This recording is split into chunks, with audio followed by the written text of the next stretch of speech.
jemaat gereja Tuhan, jemaat yang dikasihi Tuhan. Ibadah memperingati kenaikan Tuhan Yesus ke surga pada pagi hari ini kita lakukan dengan pengakuan bahwa pertolongan kita datang dari Tuhan, Pencipta langit dan bumi serta segala isinya. Tuhan yang tidak pernah meninggalkan perbuatan tangannya. Turunlah atas kita sekalian kasih karunia dan damai sejahtera dari Allah Bapa, Anak dan Roh Kudus di dalam ibadah pada pagi hari ini. Segala puji hormat kepada Allah yang hidup, Allah yang penuh kasih, Allah yang maha mulia, Allah yang kami kenal di dalam Yesus Kristus Tuhan kami. Kami mengucap syukur karena kebesaran-Mu dan kasih-Mu yang luar biasa. Engkau bukan hanya besar, Engkau bukan hanya maha segala-galanya yang baik, tetapi Engkau juga adalah maha kasih kepada kami. Maka kami rindu ya Tuhan dalam ibadah ini mengagungkan kembali, memuliakan Engkau, bahwa kami masuk dalam bahagia, biar kami penuh sukacita di dalam kemuliaan itu ya Tuhan. Terima kasih, kami mengucap syukur. Berkati kami semua, seluruh hamba-Mu yang melayani. Berkati seluruh kami jemaat-Mu, dan kuasai ibadah ini dari awal sampai kepada akhirnya. Hanya Engkau ya Tuhan yang kami muliakan. Di dalam nama Tuhan Yesus kami berdoa. Amin. Selamat beribadah, selamat memperingati kenaikan Tuhan Yesus ke surga. Tuhan Yesus memberkati kita semua.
berpaut sepenuhnya kepada karya Allah.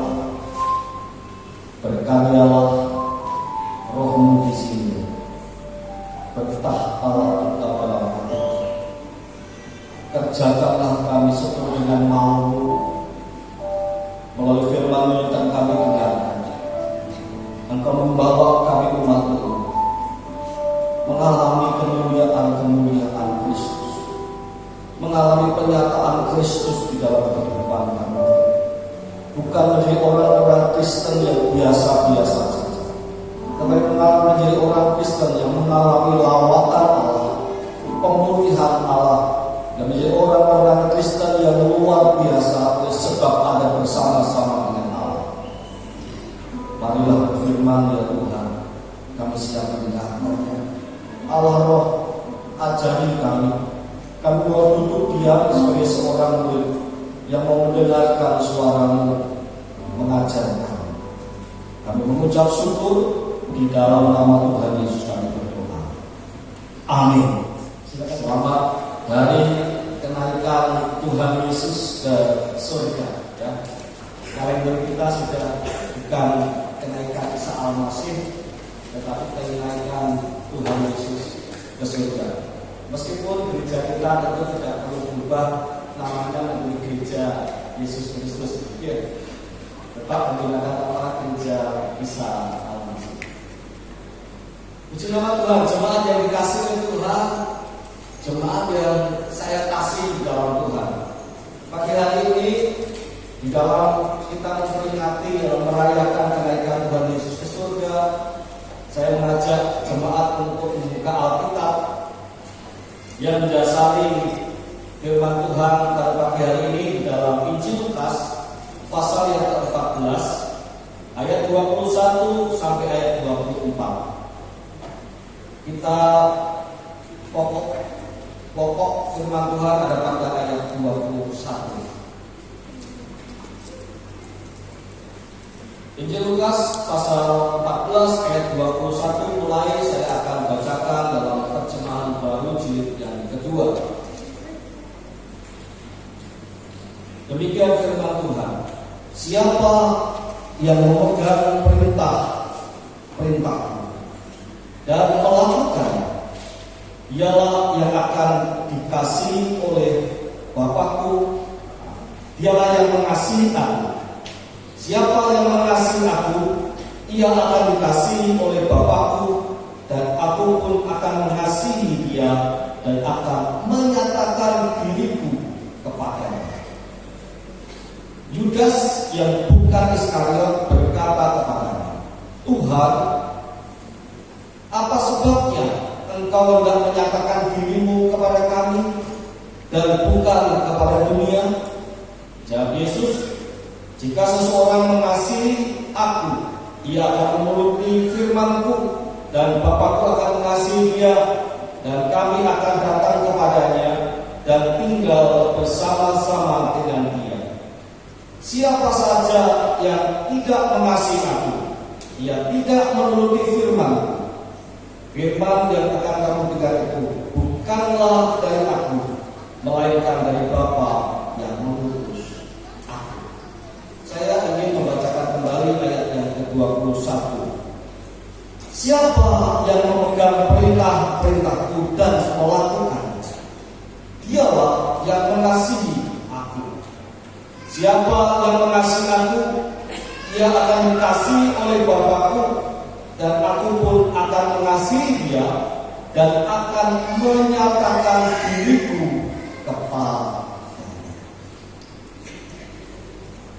Tahun 2002,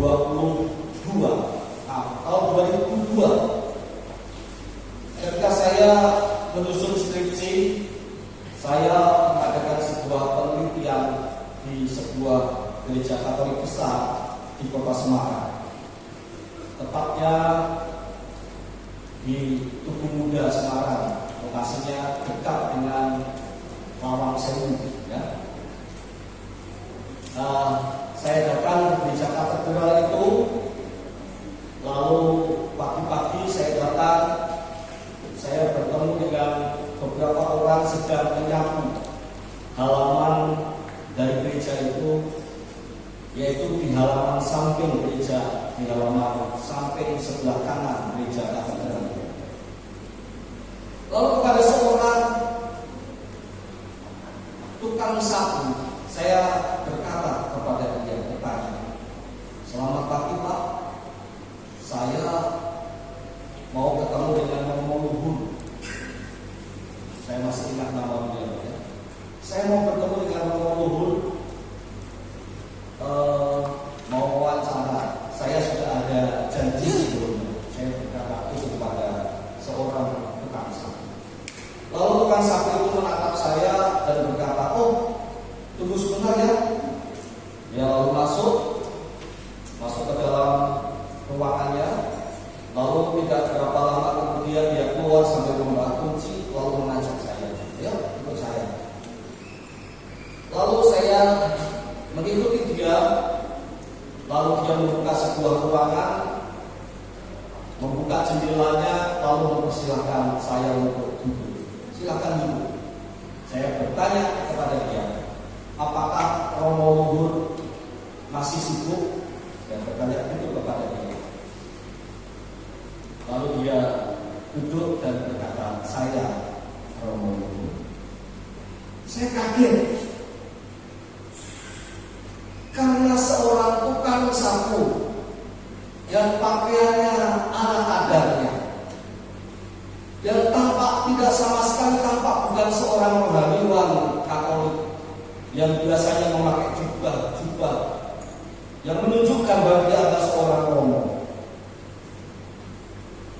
Dia tampak seperti tukang sapu, benar-benar seperti tukang sapu. Tidak ada tanda-tanda bahwa dia seorang rohaniwan. Tetapi ternyata dia adalah seorang romo yang sedang berbuat janji dengan saya dan pagi itu memenuhi. Rasa kagum saya semakin bertambah-tambah ketika saya wawancara dengan beliau. Beliau menanggapi saya, menerima saya dengan baik, dan yang paling utama adalah saya mengakui betapa luas pemahaman beliau, betapa dalam pemahaman beliau tentang pelayanan sosial. Jemaat yang dikasihi oleh Tuhan, saya mengalami penyataan seorang romo. Dia yang saya kira adalah tukang sapu, ternyata adalah seorang rohaniwan.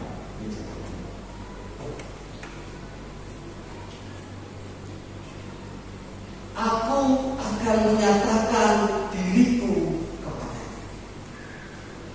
Kata menyatakan diri adalah kata yang bisa diartikan dalam bahasa Inggris sebagai memanifestasikan diri, manifest, menyatakan diri atau presentasikan diri. Aku akan menyatakan diriku kepadanya. Artinya Yesus yang tampak samar-samar, Yesus yang tampak kurang gemilang, akan menyatakan dirinya dan dilihat kemuliaannya oleh orang yang ia kehendaki, di mana orang itu akan mengalami penyataan atau kemuliaan. Jemaat yang dikasihi Tuhan, kita ingat akan hal ini ketika Tuhan Yesus mengalami transfigurasi, ketika Ia di atas puncak bukit, lalu tiba-tiba wajahnya berubah, penuh dengan sinar. Petrus melihat itu, lalu datang Musa dan Elia bercakap-cakap dengan dia, sampai Petrus menawarkan kepada Tuhan, "Tuhan, maukah aku buatkan kemah?" Yesus yang tampak biasa-biasa tiba-tiba menyatakan kemuliaan. Yesus yang tampak manusia apa adanya, lapar dan haus, tetapi kemudian menampakkan siapa dirinya, wajahnya bersinar penuh dengan kemuliaan.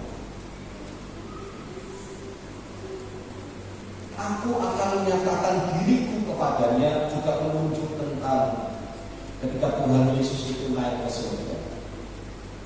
Ketika ia bangkit dari antara orang mati, ia sudah menunjukkan kemuliaan.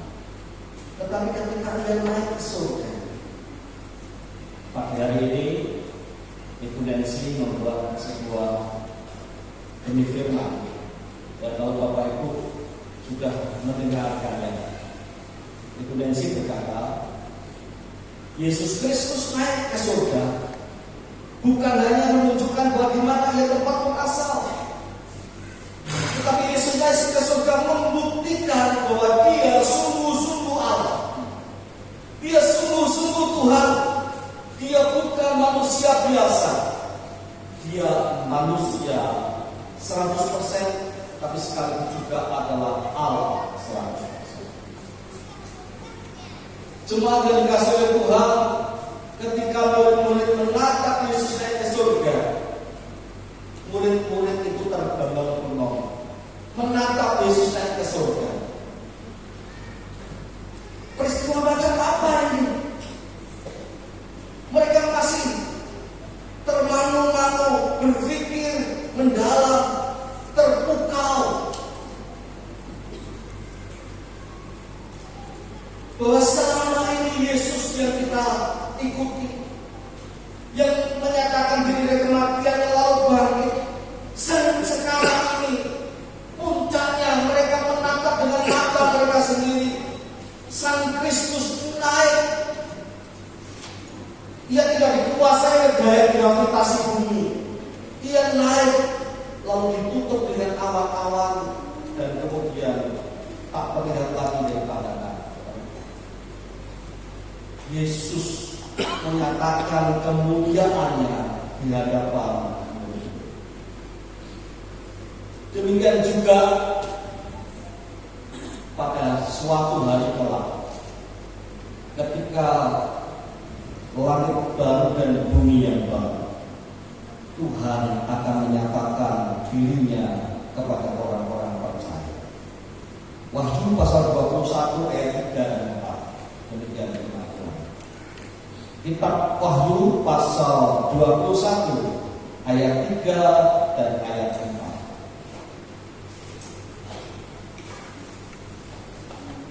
Lalu aku mendengar suara yang nyaring dari tahta itu berkata, lihatlah, kemah Allah ada di tengah-tengah manusia, dan ia akan tinggal bersama mereka.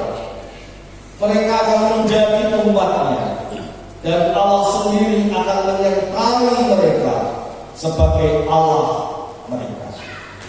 Ia akan menghapuskan segala air mata mereka, dan maut tidak akan ada lagi. Tidak akan ada lagi perkabungan atau ratap tangis atau duka cita, sebab segala sesuatu yang lama itu telah berlalu. Sebab segala sesuatu yang lama itu telah berlalu. Jemaat yang dikasihi oleh Tuhan, pernyataan Allah melalui transfigurasi, melalui kebangkitan, melalui kenaikannya ke surga, lalu janjinya bahwa ia akan menyatakan dirinya pada akhir zaman dan langit baru dan bumi yang baru. Ia akan membuat kemah di tengah-tengah manusia dan tinggal bersama-sama dengan manusia. Manusia akan menjadi umatnya, yaitu orang-orang percaya, dan ia akan menjadi Allah mereka dan menghapuskan segala sesuatu. Tidak ada duka cita, tidak ada maut, tidak ada sakit penyakit, tidak ada kesusahan, tidak ada air mata. Yang lama itu sudah berlalu. Lalu kita bertanya, Pak, kalau Yesus itu menyatakan kemuliaannya dalam transfigurasi, Petrus melihat itu. Saya tidak. Ketika Yesus menyatakan kemuliaannya di hadapan murid-murid dalam kebangkitannya, 11 murid dengan 70 murid itu melihat Yesus. Tapi saya tidak ada di sana, Pak. Saya tak lihat.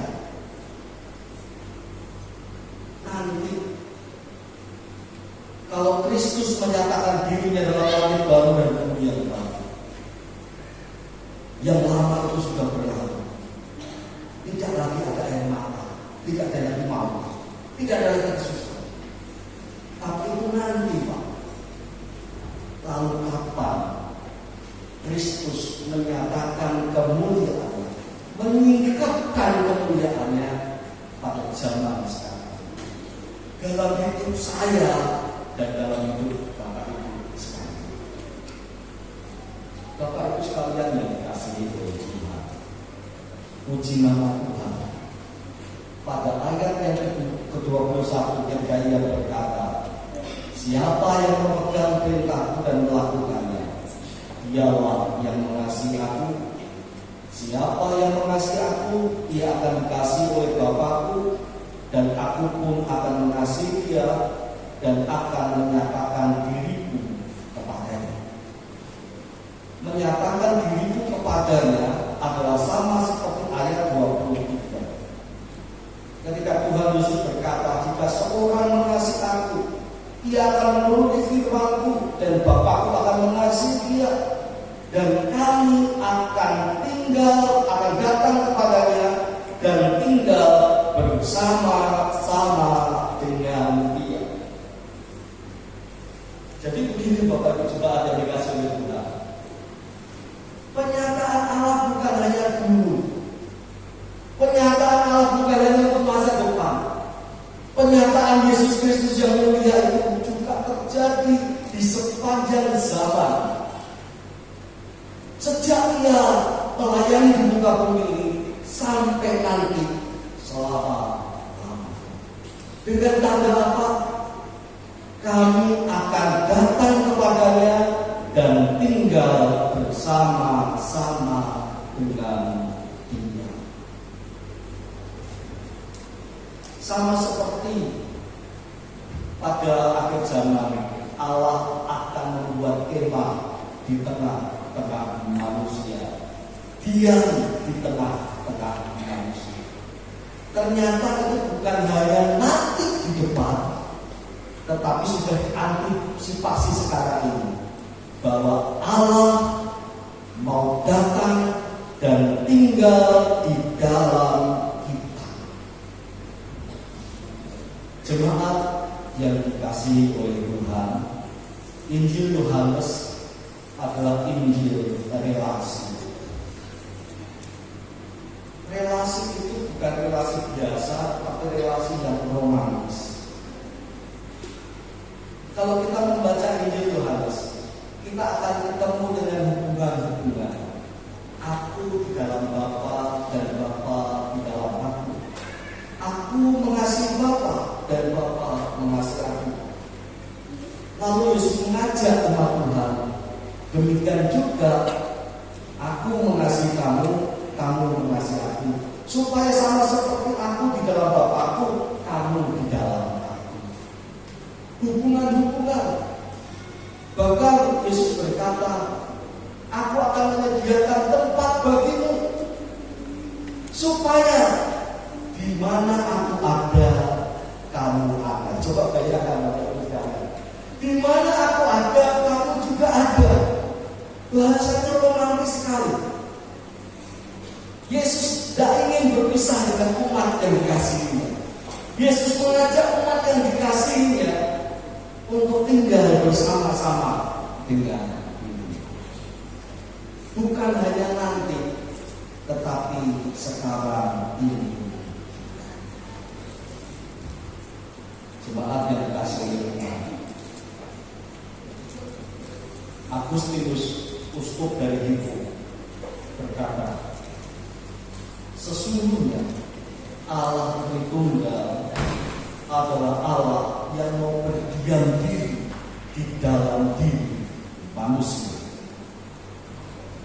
Melalui Roh Kudus itu menyatakan tentang Yesus Kristus yang firman-Nya harus diikuti dan dituruti.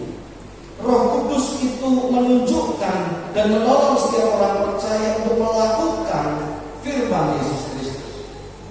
Sedangkan Yesus Kristus sendiri adalah pribadi yang mengasihi Bapa dan Bapa mengasihi Yesus Kristus. Dengan demikian, setiap orang yang ada di dalam dirinya Roh Kudus, sesungguhnya orang itu sedang ada dalam partisipasi dengan Allah untuk melakukan pekerjaan-pekerjaan Allah. Dengan kata lain demikian, Allah ada di dalam diri kita. Kita ada di dalam diri Allah. Tetapi bukan dalam wujud hakikat.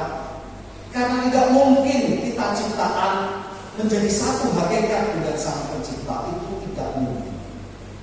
Tidak mungkin kita menjadi sama seperti Allah.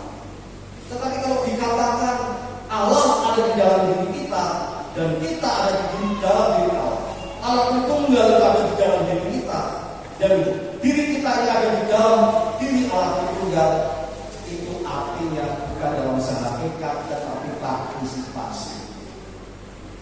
Nah, mungkin kita bingung, nggak apa-apa karena bingung itu awal dari rencana, gitu ya. Saya akan jelaskan. Kesatuan Allah dengan kita bukan kesatuan hakikat, tetapi kesatuan partisipasi. Artinya apa? Kuasa karya Allah berpartisipasi dengan hidup kita yang fana ini. Jadi kita tidak tinggal sendirian, kita tidak melakukan pekerjaan sendirian, kita tidak melakukan dengan kuasa kita saja, kita tidak hanya bergerak dengan pikiran kita saja, tetapi Allah turut berpartisipasi dalam hidup kita. Dengan kata lain yang paling mudah diterima adalah Allah turut bekerja dalam segala sesuatu untuk mendatangkan kebaikan bagi setiap orang. Amin. Allah turut bekerja dalam segala sesuatu. Allah turut bekerja dalam segala sesuatu itu bukan di samping, kalau bukan saya katakan. Bukan sebagai tetangga kita, bukan.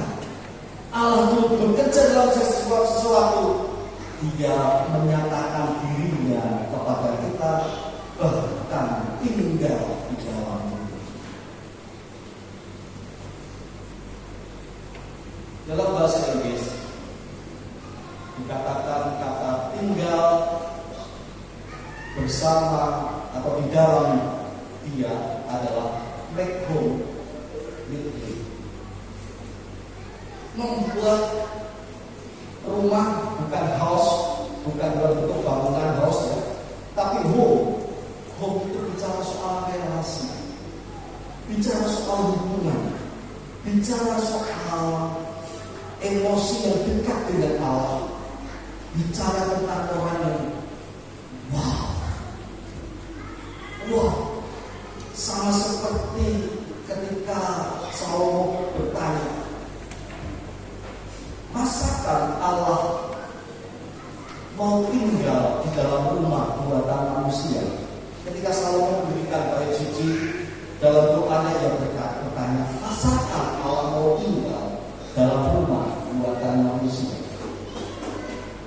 Sebab Allah itu maha besar. Tak ada ruang yang mampu membatasi diri Allah. Tetapi Allah ternyata mau tinggal di dalam rumah buatan. Bapak Ibu, ternyata Allah Tritunggal mau diam di dalam diri kita. Ternyata Allah Tritunggal mau ada bersama-sama dengan kita. Sehingga orang yang mengalami Allah Tritunggal yang ada bersama-sama dengan dia, hidupnya dicenangkan oleh Allah itu sendiri. Sama seperti murid-murid yang menatap ke langit ketika melihat Yesus naik ke surga. Terbengong-bengong, apa yang melihat ini? Aduh, sungguh luar biasanya. Oh, aduh, sungguh Yesus luar biasa. Kalau Allah menyatakan diri dalam hidup kita, kita akan terbengong-bengong. Sebab Allah yang menyatakan diri kepada kita itu adalah Allah yang mengubahkan. berpartisipasi dalam hidup kita itu adalah Allah yang memampukan kita melebihi kekuatan kita sendiri. Allah yang berpartisipasi itu melenyapkan yang lama berlalu, sesungguhnya yang baru sudah datang. Sehingga sang istri akan melihat suami, kamu beda, tidak seperti itu.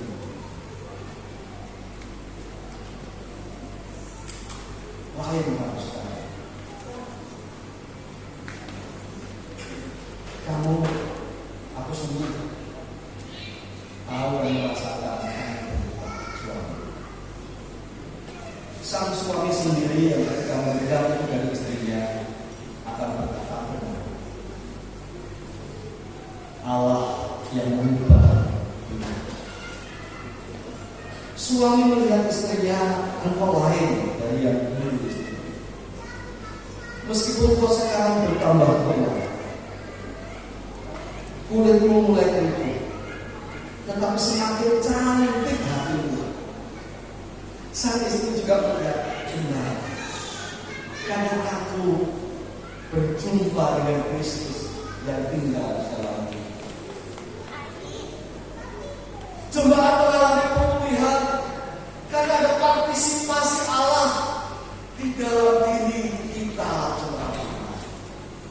Tidak menjadi sama seperti dulu, karena kemuliaan Kristus yang dinyatakan itu mengubahkan diri kita. Saya itu bertanya-tanya setiap kali ada orang yang meninggalkan iman kepada Yesus. Salah satu hal mungkin yang saya perhatikan, orang seperti ini menjadi orang Kristen yang biasa tanpa pernah mengalami pernyataan kemuliaan Kristus di dalam diri. Mustahil orang yang mengalami kemuliaan Kristus di dalam dirinya akan meninggalkan iman. Sebab keterbukaan pada Kristus melampaui segala yang lain, segala macam perdebatan tentang apakah Yesus manusia atau Allah. Sebab dia sendiri mengalami Kristus yang mengubah hidup. Kristus yang bukan sekedar manusia nabi biasa, tapi Kristus yang adalah Tuhan yang mulia, yang berpartisipasi dalam hidupnya, yang mengubah dirinya tidak menjadi manusia biasa. Sehingga sulit bagi orang yang mengalami partisipasi Allah dalam hidupnya akan meninggalkan iman kepada Tuhan. Tetapi mudah bagi orang yang biasa. Dia hanya jadi orang Kristen tanpa mengalami sebuah perjumpaan dengan Allah. Hati-hati, mudah bergeser dan bergeser. Oleh sebab itu di hari ini kita mau bertanya, jemaat gereja Isa Masih Pembukaan, Pak, bagaimana saya dan Bapak sebagai kita mengalami kemuliaan Kristus, mengalami pernyataan Yesus Kristus, mengalami partisipasi Allah Tunggal Maha Kudus? Jawabannya adalah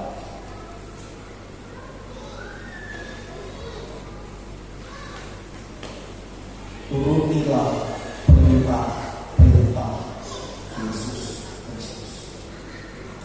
Sebab Yesus Kristus berkata, siapa yang memegang perintahku dan melakukannya, dialah yang mengasihi aku, dan aku akan menyatakan diriku kepadanya. Jadi kita akan melihat kemuliaan Kristus bukan hanya sebagai seorang nabi biasa, tapi seorang yang berpartisipasi secara ilahi yang mengubahkan hidup kita. Itu dari keinginan dan kemauan kita untuk memelihara, memegang perintah-perintah Yesus Kristus dan melakukan.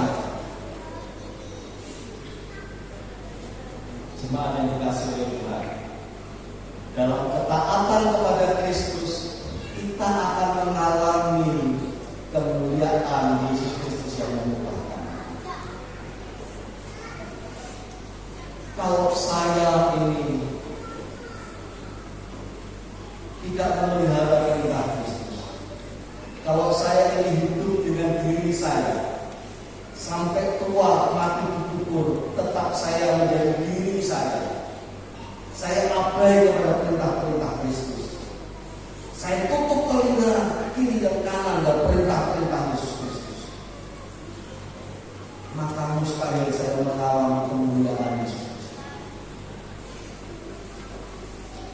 Saya kasih contoh dari hidup saya sendiri. Jemaat yang dikasih oleh Tuhan, suatu saat saya mengalami sebuah masalah yang cukup pelik, yang membuat saya tidak bisa tidur selama 3 hari 3 malam. Saya terganggu tidur saya. Saya terganggu sekali dengan tidur saya, karena pikiran terus berputar.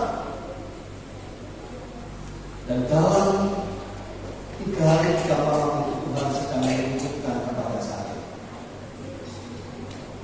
kamu sebenarnya adalah pribadi yang menuntut balas. Kamu pribadi yang pendendam. Kamu itu pribadi yang tidak selamanya tidak seperti yang kamu tampilkan. Betul. Saya sedang benci pada seseorang dan kebencian itu menguasai saya, bergumul dengan saya sebagai hamba Tuhan, bergumul dengan hati saya yang ingin mengampuni. Saya sadar akan perintah Tuhan, tapi saya tidak bisa. Dalam pikiran saya, kalau saya menuntut orang seperti ini, kalaupun saya bisa, bagaimana saya membalas dia? Tapi kalau saya tidak bisa, saya berharap Tuhan hukum dia, kasih dia pelajaran, jangan hanya nanti sekarang ini. 3 hari 3 malam saya tidak bisa tidur karena kebencian yang luar biasa. Orang tidak lain tidak melihatnya, wajah mungkin ketemu orang baik-baik, tapi hati saya jauh. Bayangkan Bapak Ibu, bayangkan kalau saya pelihara diri saya ini tinggal dalam kebencian, apa jadinya? Saya tidak akan mengalami kenyataan kemuliaan Yesus. Tetapi ketika Roh Allah membimbing saya, ketika Dia menunjukkan, ini loh kamu deh, ini loh wajahmu, kamu masih bergumul dengan ini. Saya berkata, Tuhan, betul, benar Tuhan, saya bergumul dengan ini. Dan Tuhan ajar saya, maukah kamu Tuhan mengharapkan yang baik kepada orang yang sudah mengecewakan kamu? Dengan berani dan lambat-lambat saya berkata, saya mengampuni. Saya belajar mengampuni. Saya lepaskan pengampunan. Setiap kali saya ingat dengan orang ini, muncul kebencian, saat itu juga saya tolak dan saya katakan, saya mengampuni dia. Saya mengampuni dia. Dan di situ saya mengalami kemuliaan Kristus.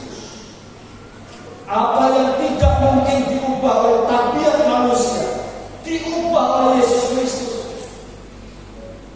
Apa yang tidak mungkin dilakukan oleh seorang yang bernama Dewi, dilakukan oleh Yesus Kristus yang membuat rumah di dalam diri saya. Bukan karena saya ini layak, tetapi begitu saya melakukan firman Tuhan, tidak mau mengikuti apa yang kata hati saya, kata pikiran saya lawan semuanya demi Kristus Yesus, demi perintah Kristus. Yesus Kristus menyatakan kemuliaannya kepada kita.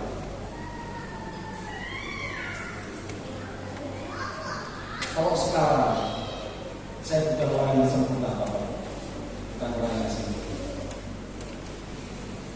Saya tidak pernah mengharapkan tidak ada orang yang membenci saya.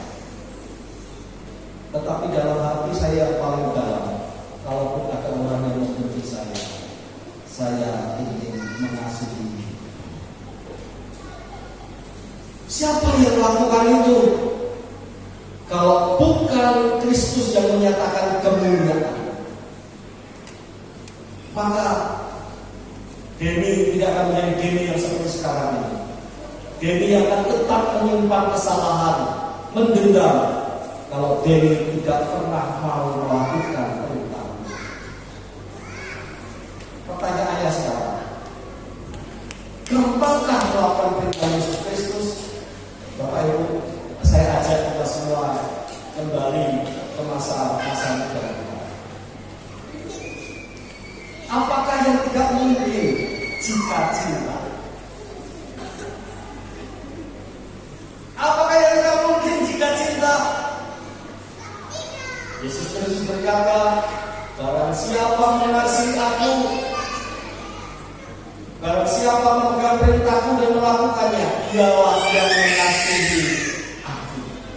Dengan kata lain, melakukan perintah Kristus itu bukan kewajiban, tetapi kesukaan karena cinta kepada Yesus Kristus. Kewajiban tidak akan membawa pada ketaatan yang sungguh-sungguh, percaya. Ya, kalau kita datang ke gereja, kenapa datang ke gereja? Nah, orang Kristen kan wajib. Mari kita berpikir, apakah kewajiban itu akan membawa ketaatan yang sungguh-sungguh? Tidak. Tetapi kalau orang cinta, dia akan melakukan kewajibannya bukan demi kewajiban lagi, tetapi karena suka, karena cinta kepada Tuhan. Dan kepada orang seperti ini, Allah bertunggal, hadir, memulihkan, mengubah. Tidak mungkin tidak. Tidak ada orang yang tidak bisa diubah oleh Tuhan, asal dia cinta Tuhan dan oleh karena cintanya itu mau melakukan firman Tuhan, meskipun itu melawan Tuhan sendiri. Jemaat yang dikasih oleh Tuhan, jemaat gereja Islam Masih yang saya muliakan, yang saya kasihi, betapa rindunya saya dalam hati yang paling dalam. Jemaat mengalami Kristus di dalam hidup jemaat, mengalami kemuliaan Kristus, supaya apa yang lama berlalu, yang baru sesungguhnya sudah, yaitu ketika engkau dan saya mencintai Tuhan dan mau karena cinta itu melakukan perintah Tuhan Yesus Kristus, maka Allah akan datang di hadapan kita, yang mempresentasikan dirinya di depan kita.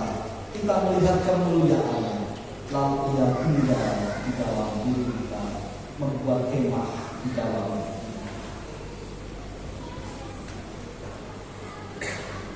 Kiranya kenaikan Tuhan Yesus ke surga, pernyataan yang kemuliaannya kita alami di sepanjang hidup.